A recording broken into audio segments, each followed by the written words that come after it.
مولانا سید ابوالعلا صاحب مودودی نے ان کا پورا مقدمہ بیان کیا ہے اور ہر لحاظ سے دفاع کیا ہے.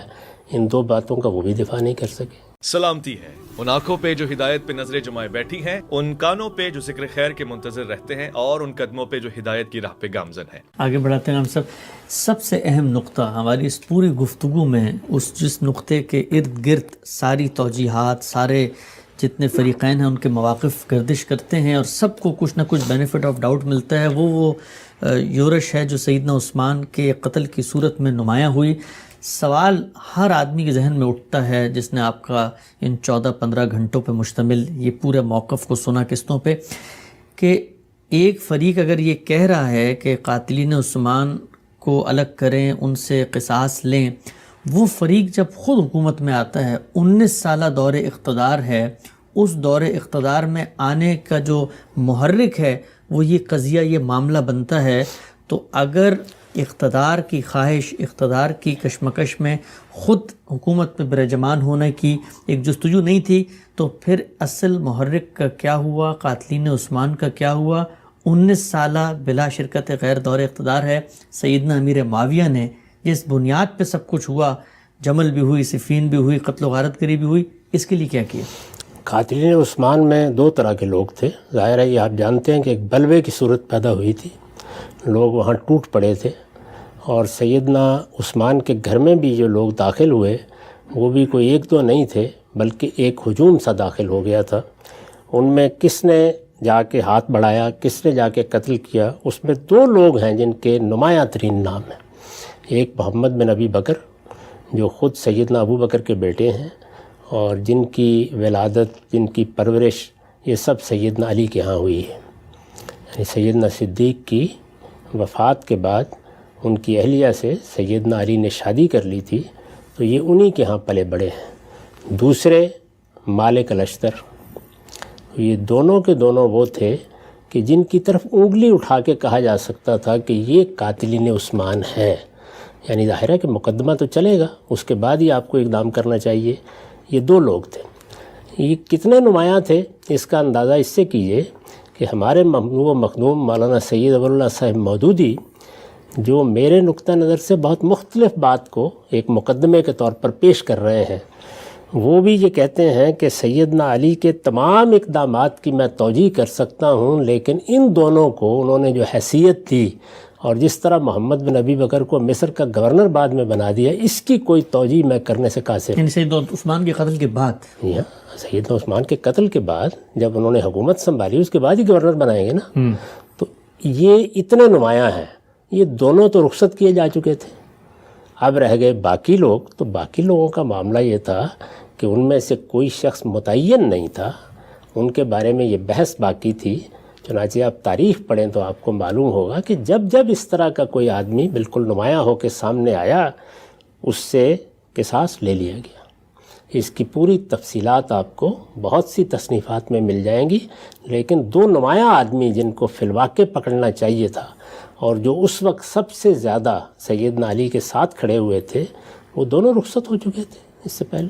ٹھیک. اچھا ہم سب، آپ ہر فریق کے موقف کی، اس کی جگہ پر کھڑے ہو کر ایک عقلی، ایک جو میسر معلومات، قرائن، شواہد ہیں، اس میں توجیہ کرتے ہیں. سوال لوگوں کے ذہن میں اٹھتا ہوگا، میں چاہتا ہوں اس پہ بھی آپ گفتگو فرمائیں کہ اگر سیدنا عثمان ایک خلیفۃ المسلمین کی جگہ پر فائز تھے، ان کے ساتھ زیادتی ہوئی، ان کے قاتلین متعین تھے، ظاہری بات ہے یہ بات تو سیدنا علی بھی جانتے ہوں گے، ہمارے دل میں ان کی بڑی عزت، قدر و منزلت، آپ نے ان کی خود فہم و فراست کی مثالیں بھی دیں. تو یہ کیا معاملہ ہے، اس کی کیا توجیہ آپ کے ذہن میں پیدا ہو سکتی ہے؟ سیدنا علی کی جگہ پر اگر کھڑے ہو کے دیکھیں کہ ان دو نمایاں لوگوں کو نہ صرف یہ کہ قصاص دینا تو دور کی بات، بلکہ اتنے بڑے مناصب پر اس طرح کے بلوے، اس طرح کے قتل، اس طرح کی ایک انتہائی اقدام کے بعد اس پر فائز کر دینا، اس کی کیا کوئی توجیہ آپ کو نظر آتی ہے؟ میں نے عرض کیا کہ مولانا سید ابوالعلا صاحب مودودی نے ان کا پورا مقدمہ بیان کیا ہے اور ہر لحاظ سے دفاع کیا ہے. ان دو باتوں کا وہ بھی دفاع نہیں کر سکے، کسی لحاظ سے بھی دفاع نہیں کر سکے. لیکن میں یہ عرض کروں گا کہ میرے نزدیک اس کا بھی ایک محل ہے. اچھا، یعنی اس کے باوجود میں یہ کہتا ہوں کہ اس کا بھی ایک محل ہے. سیدنا علی نے ایک فیصلہ کیا یہ فیصلہ تھا اقتدار سنبھالنے کا۔ اس موقع پر دو رویے ہو سکتے تھے۔ ایک رویہ یہ تھا کہ جب یہ درخواست ان سے کی گئی تو وہ یہ کہتے کہ میں یہ اقدام نہیں کروں گا، اس کا انتظار کیا جائے گا کہ اطراف و اکناف سے قریش کی لیڈرشپ آ جائے یا مسلمانوں کے رہنما آ جائے یا وہ تمام لوگ جو اس وقت ارباب حل و عقد کہے جا سکتے ہیں وہ جمع ہوں، اور اس کے بعد وہ اپنی آزادانہ رائے سے چاہیں تو میرا انتخاب کریں، چاہیں تو کسی اور کا انتخاب کر لیں۔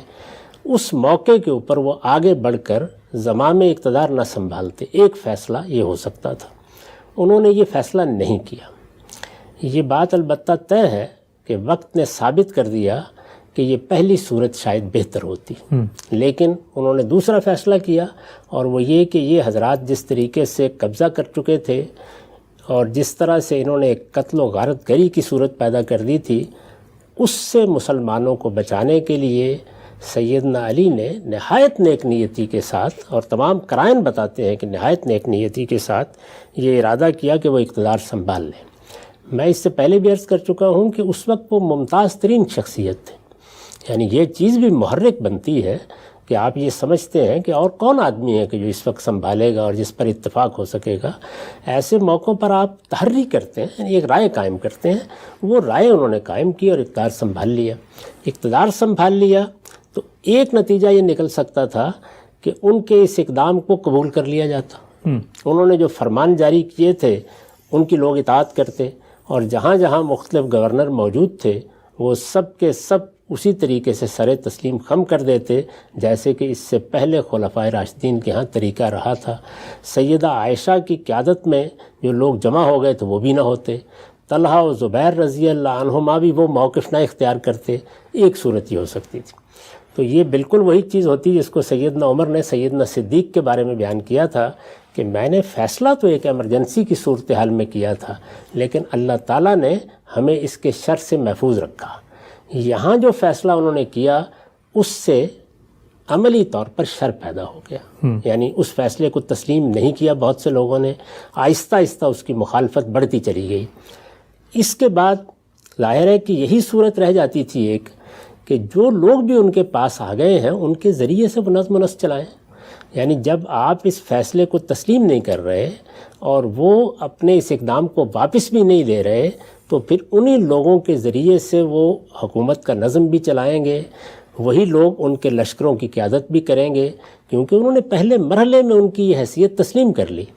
تو میرے نزدیک جب آپ کوئی فیصلہ کر لیتے ہیں تو پھر وہ فیصلہ بانجھ نہیں ہوتا، اس کے بعد نتائج ہوتے ہیں، اور اس میں بڑے سے بڑے آدمی کو بھی بعض چیزوں کو اسی طرح گوارا کرنا پڑتا ہے، تو انہوں نے یہ گوارا کیا۔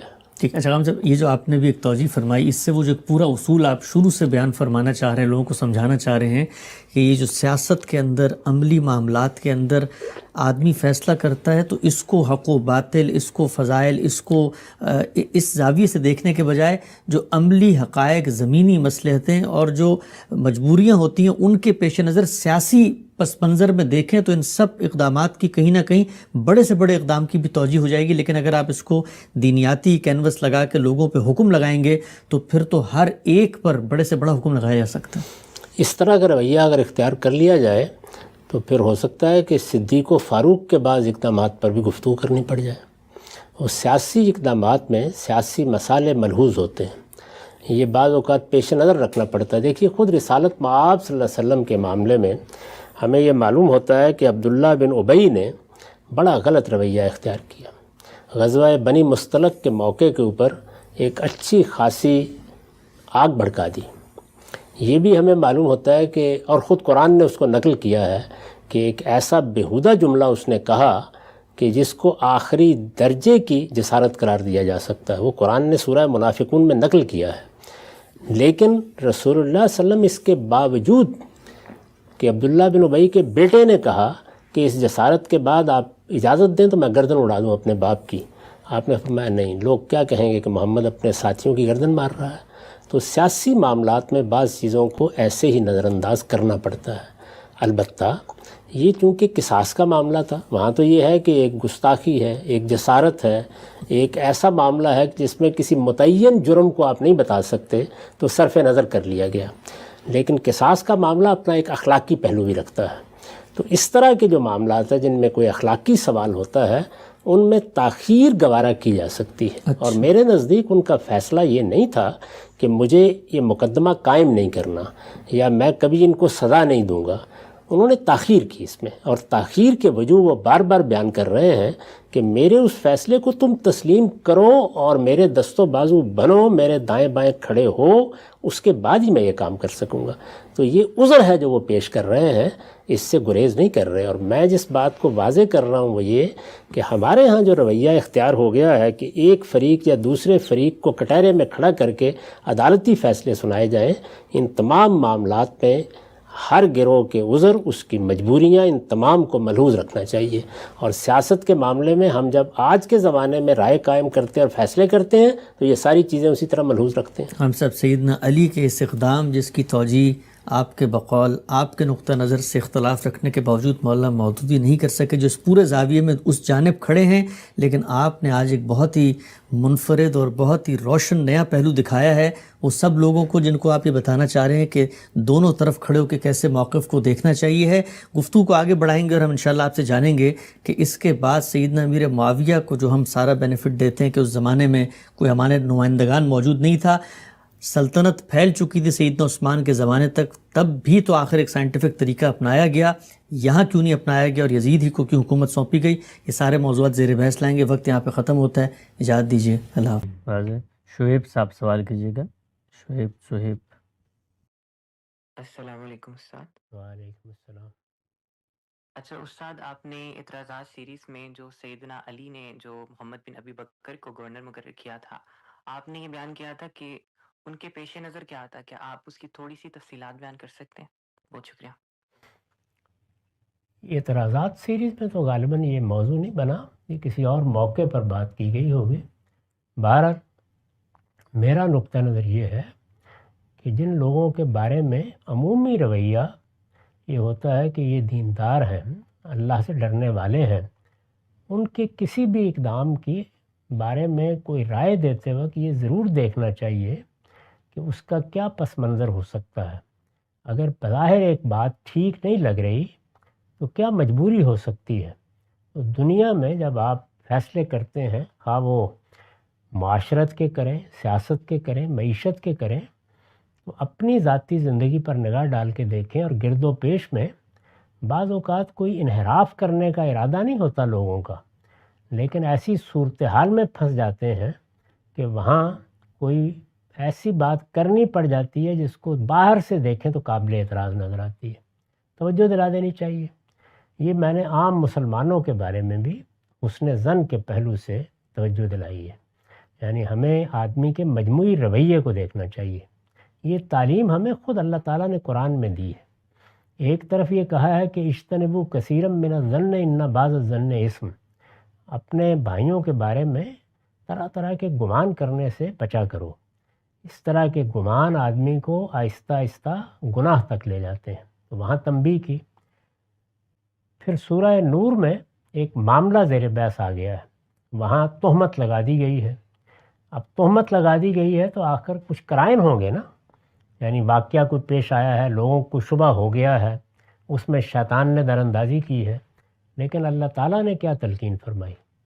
یہ نہیں کہا کہ تمہیں اس موقع کے اوپر تحقیق کرنی چاہیے تھی. یہ فرمایا کہ جس ہستی کے بارے میں، جس شخصیت کے بارے میں بات کر رہے ہو، کیا اس کا مجموعی کردار یہی تھا؟